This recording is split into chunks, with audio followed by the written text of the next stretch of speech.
बिस्मिल्लाहिर्रहमानिर्रहीम। अस्सलाम वालेकुम। जी बच्चों, क्या हाल चाल है जी।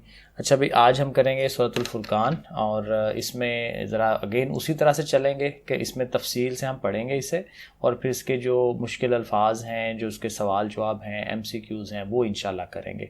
तो ये चैप्टर जो है सूरतुल फुरकान वाला, इसको हम करेंगे। रीडिंग ऑलवेज़ बहुत इंपॉर्टेंट होती है, ये ज़रूर सुना करें, देखा करें और इसको समझा करें। तो चले शुरू करते हैं। सूरतुल फुरकान मक्की सूरत है और इसमें 77 आयात हैं, 77 आयात हैं इसके अंदर। और ये याद रखने वाली चीज़ है कि ये मक्की सूरत है, मदनी नहीं है। तारुफ क्या है? फुरकान का मानी है हक को बातिल के दरमियान फैसला करने वाला। ये बड़ी इंपॉर्टेंट बात आ गई।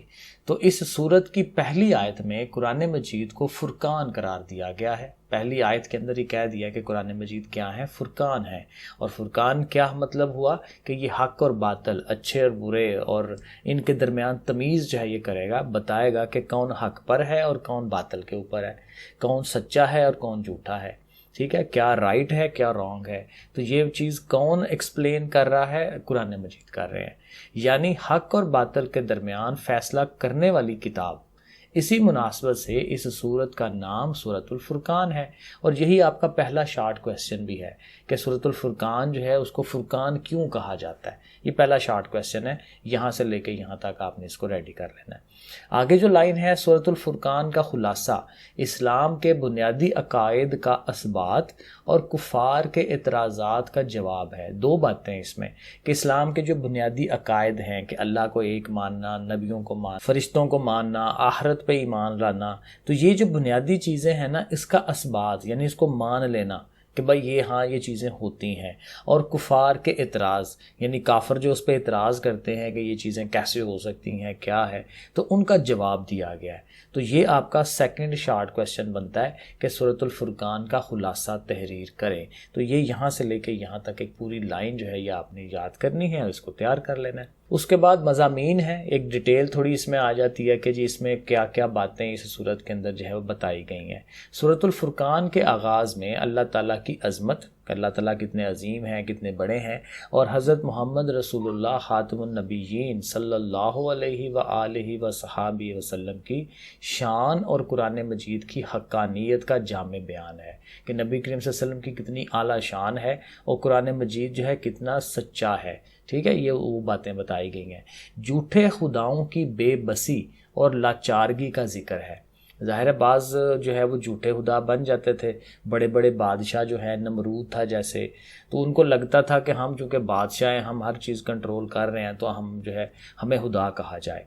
ठीक है, तो झूठे खुदा जो है उनकी बेबसी आती है, क्योंकि जो ही उन्होंने अल्लाह की पकड़ में आना है तो फिर वो बेबस हो जाते हैं, क्योंकि हैं तो वो इंसान ही।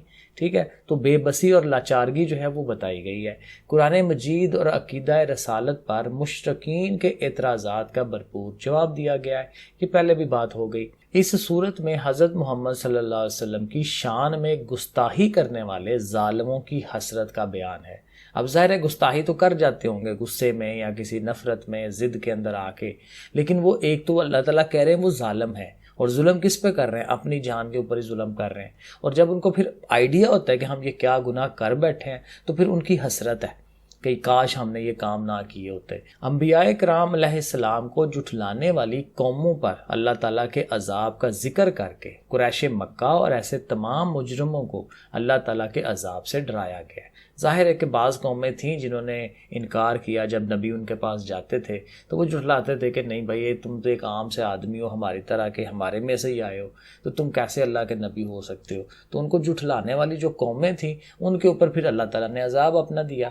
तो उसका जिक्र करके अल्लाह ताला कुरैश मक्का को डरा रहे हैं और उस तरह के दूसरे लोगों को डरा रहे हैं कि अल्लाह ताला से डरो, ये चीज़ें जो है तुम लोग भी उसी पकड़ में आ सकते हो। सूरतुल फुरकान के आखिर में रहमान के पसंदीदा बंदों की सिफात का बयान है, यानी कि अल्लाह ताला के जो पसंदीदा लोग हैं उनमें क्या चीज़ें होती हैं, वो बातें जो हैं वो बताई गई हैं। और ज़ाहिर है कि ये अच्छी चीज़ें हैं, अगर हम इनको समझ लें तो हम भी इन पे अमल करें तो हम भी अल्लाह के पसंदीदा लोगों में शुमार हो सकते हैं।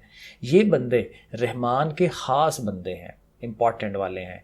ये ज़मीन पर आजिज़ी और वक़ार के साथ चलते हैं। पहली बात तो ये आ गई, अकड़ अकड़ के नहीं चलना। ज़मीन के ऊपर चलना है। अल्लाह ताला ने चाहे जो भी आपको दिया हुआ है, बड़ा रुपया पैसा दिया हुआ है, ज़मीन जायदाद कुछ भी, लेकिन आपके अंदर आजिज़ी होनी चाहिए कि भाई मैं कुछ नहीं हूँ, जो कुछ है अल्लाह ताला की तरफ से मुझे मिल रहा है और अल्लाह ताला वापस भी ले सकते हैं। आजिज़ी होनी चाहिए लेकिन साथ वक़ार है, ठीक है, एक अच्छे अंदाज में चल रहे हैं। अगर जाहिल लोग उनसे उलझना चाहें तो ये उनके साथ नहीं उलझते, ये बहुत बड़ी बात है। क्योंकि जाहिल बंदे के साथ आप जितनी मर्जी बहस कर लेंगे तो उसने तो माननी नहीं है आपकी बात, ठीक है, तो वो फिर बेहतर होता है कि आप उससे उलझे ही ना, ठीक है। तो जो उलझ रहा होगा वो उसी को कहा जाएगा भाई तुम तो अच्छे अक्लमंद बंदे हो, तो तुम क्यों उससे उलझ रहे हो या उसकी बातों का क्यों जवाब दे रहे हो। तो वो उलझते नहीं हैं, ये भी एक अच्छी इंपॉर्टेंट बात बताई गई है। पूरी पूरी रात हवाबे गफलत में नहीं पड़े रहते, बल्कि अल्लाह ताला की इबादत से रातों को आबाद रखते हैं। रात के टाइम इबादत करते हैं।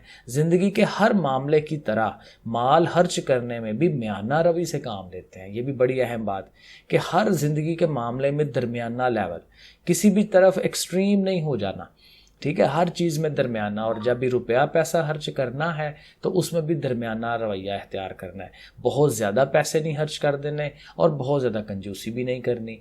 ना तो बुखल करते हैं ना फजूल खर्ची, ठीक है ना, बुखल भी नहीं करना और ना ही फजूल खर्ची करनी है। इंसानी जान की हुर्मत इस कदर महफूज रखते हैं कि किसी को नाहक कत्ल नहीं करते। इंसानी जान अल्लाह ताला ने कहा हुआ ना बहुत ही इम्पॉर्टेंट है।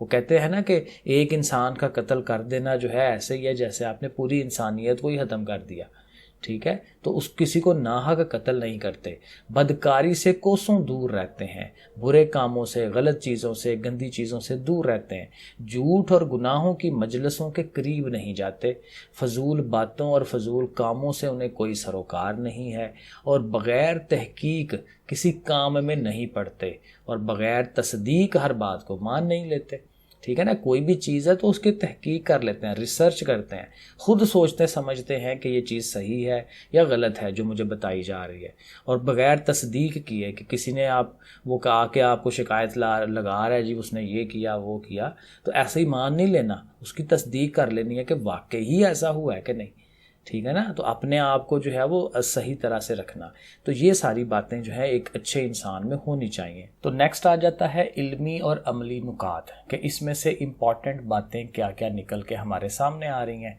मसलन पहला पॉइंट क्या है जी कि कुरान मजीद हक और बातिल में फ़र्क करने वाला कलाम है। ऐसी बातें हैं कि जिससे हमें सच्चाई और झूठ का पता चल जाएगा, जो तमाम जहानों के लिए नाजल किया गया है। पहला पॉइंट ये, अल्लाह ताला हज़रत मोहम्मद सल्लल्लाहु अलैहि वसल्लम और कुरान मजीद पर एतराज़ात का बुनियादी सबब क़यामत को जुठलाना है। यानी अल्लाह ताला कह रहे हैं कि ये बंदे असल में क़यामत को जुठला रहे हैं।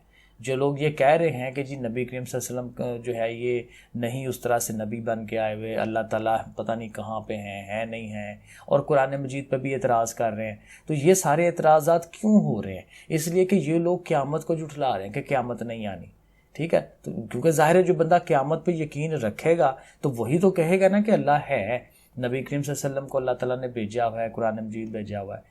तो ये बातें अल्लाह ताला कह रहे हैं कि बेसिक सबब ये है कि ये लोग क़यामत को जुठला रहे हैं कि क़यामत नहीं आनी, ठीक है, कैसे आ सकती है। और बुरे लोगों को दोस्त बनाने वाले दुनिया में भी नुकसान उठाते हैं और क़यामत के दिन भी अपने आप पर अफसोस करते हैं। ये तो ज़ाहिर सीधी सी बात है, बुरे लोगों ने यहाँ पे भी प्रॉब्लम करनी है और आप ज़ाहिर है आखिरत में भी आपको ज़ाहिर है नुकसान पहुँचाएंगे क्योंकि आपसे उन्होंने गलत काम करवाए हुए हैं। क़यामत के दिन हज़रत मोहम्मद सल्लल्लाहु अलैहि वसल्लम अल्लाह ताला से अर्ज़ करेंगे कि मेरी कौम के बहुत से लोगों ने इस कुरान पर अमल करने को छोड़ रखा था। अब देखिए, ये देखें ना कितनी बड़ी हमारे लिए जो है वो क्या कहते हैं बिस्ती वाली बात है कि नबी करीम सल्लल्लाहु अलैहि वसल्लम हमारे मुतल्लिक कहें कि हमने कुरान पे अमल ही नहीं किया। तो जो कुरान की बातें हैं उस पर अमल हमें ज़रूर करना चाहिए। अल्लाह ताला के ख़ास बंदे ख़ास सिफ़ात के हामिल होते हैं, ठीक है ना, उनके अंदर इंपॉर्टेंट पॉइंट्स होते हैं। जैसे ऊपर हमने पढ़ा, अल्लाह ताला के हाँ किसी को ख़ानदानी हस्ब नसब, ज़ुबान या खूबसूरती की वजह से मुकाम नहीं मिलता, बल्कि अच्छे किरदार और अच्छे सिफ़ात की वजह से मिलता है, ठीक है ना। आपका किरदार कैसा है, पर्सनैलिटी क्या है, आपके अखलाक किस तरह के हैं, ठीक है। तो जो अच्छी अच्छी बातें हैं आपके अंदर उसकी वजह से मिलना है। और एंड पे एक हदीस नबवी है कि कोई बंदा जब क़यामत के दिन इस हालत में पेश होगा कि उसने कलमा ला इलाहा इल्लल्लाह का इकरार किया होगा। मुसलमान होने के लिए ज़ाहिर है हम इसका इकरार करते हैं, हम कहते हैं कि हाँ भाई अल्लाह कोई और नहीं है सिवाय अल्लाह ताला के, और इससे उसका मकसद क्या है कि अल्लाह ताला की खुशनुदी हासिल करे, अल्लाह ताला को वो खुश करे, तो अल्लाह ताला दोज़ख की आग को उस पर हराम कर देगा। ये सही बुहारी की हदीस शरीफ है। ओके, ये हो गया। अब आगे ज़ाहिर है कि ये सूरतुल फुरकान जो है सारी ये चल पड़ती है, तो इसमें भी ज़ाहिर है कि हमने जो इम्पॉर्टेंट जो आयात है ना वो हमें याद करनी है, वो मैं आपको दिखा देता हूँ। तो ये एक लाइन उन्होंने नीचे लिखी हुई है कि सूरतुल फुरकान की जो आयत नंबर 63 है वहाँ से लेके आपने 77 तक जाना है, 63 से 77 तक। और ये जो आयात हैं इनका आपको क्या आना चाहिए, बामुहावरा तर्जमा। ठीक है, इनकी आयात का तर्जमा हमें याद करना है। तो ये काफ़ी सारी बनती हैं, ये हमें 15-16 जो आयात हैं इनका हमें तर्जमा याद करना है। फिर ये एक दुआ है यहाँ पे एक्सरसाइज से पहले, रब्बना सरिफ अन्ना अजाब जहन्नम, कि ए हमारे रब हमसे जहन्नम का अजाब फेर दे। तो ज़ाहिर है कि ये पूरी इस सूरत में से ये एक दुआ निकल रही है, इसको हमें याद करना चाहिए, अपनी दुआओं के अंदर शामिल करना चाहिए। अब ये अल्फाज मानी बहुत इंपॉर्टेंट होते हैं, इनको ज़रूर हमें याद करना है। यमशूना वो चलते हैं, हौनन आहिस्तगी और वकार के साथ, यबीतूना वो रात गुजारते हैं, इस रिफ दूर कर दे, गरामन चिमटने वाला, मुस्तकर्रन ठहरने की जगह, अनफकू वो खर्च करते हैं, लम युसरिफू वो बेजा खर्च नहीं करते, लम यकतुरू वो बुखल नहीं करते, काना है या होता है, बैना दरमियान दो चीज़ों के दरमियान, मा साथ साथ देना साथ, अल्लती जिसे या जिसको या जो, ये उसका मीनिंग में आ रहा है, असामन गुनाह की सज़ा, युदाफ दुगना किया जाएगा। फिर आगे है यखलुद वो हमेशा रहेगा, मुहानन जलील होकर, ताबा उसने तोबा की, उलाइका ये लोग, सय्यातिहिम उनकी बुराइयों को, अज़ूरन झूठ, मर्रू वो गुजरते हैं, लम यखिर्रू वो नहीं गिर पड़ते, सुम्मन बहरे, उमयानन अंधे, ज़ुर्रियातिना हमारी औलाद, कुर्रता आयुनिन आँखों की ठंडक, खालिदीना वो हमेशा रहेंगे, मा या बाऊ परवाह नहीं करता। ये सारे अल्फाज मानी हमने अच्छी तरह से याद करने हैं, ये इंपॉर्टेंट चीज़ें पेपर में मस्ट हैं, ज़ाहिर आने ही आने हैं, तो ये थोड़े थोड़े तो हैं, ये ज़रूर इनको याद करें। अब आ जाए MCQs पे, दुरुस्त जवाब की निशानदही करनी है। हक व बातिल के दरमियान फैसला करने वाला, उसका मानी क्या है या किसको कहते हैं, फुरकान। ठीक है, फुरकान है। सूरतुल फुरकान के आखिर में सिफ़ात बयान की गई हैं। किसकी सिफ़ात बयान की गई हैं, रहमान के बंदों की, अल्लाह के बंदों की, वो बंदे जिनको अल्लाह ताला पसंद करते हैं।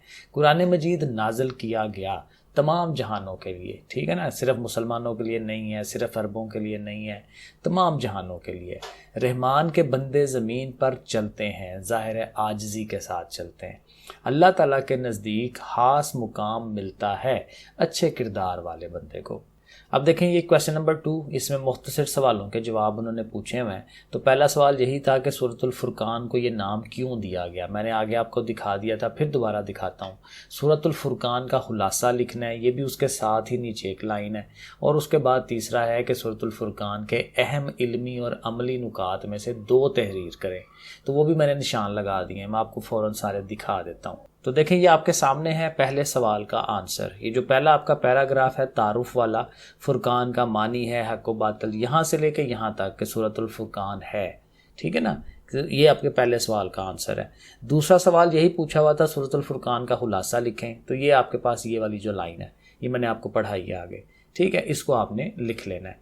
और जो तीसरे सवाल का आंसर है वो ज़ाहिर है कि ये इल्मी और अमली नुकात के अंदर है, और ये 4 के कितने 5 नुकात हैं। तो उसने 2 पूछे हैं, तो आपको जो 5 में से जो आसान लगते हैं 2 वो आप याद कर लें। मेरे हिसाब से ये पहला और तीसरा कर लें, आसान है, क्योंकि कुरान मजीद हक और बातिल में फ़र्क करने वाला कलाम है, ये पहली बात है।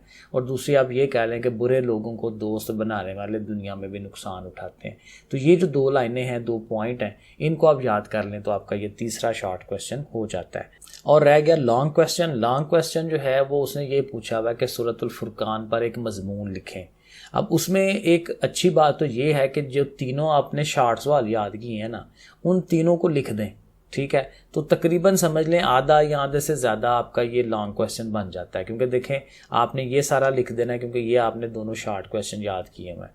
फिर साथ आपने वो जो नीचे पॉइंट्स हैं उनमें से 2 पॉइंट वो भी याद किए हुए हैं, ठीक है। इस तरह से हो सकता है काम।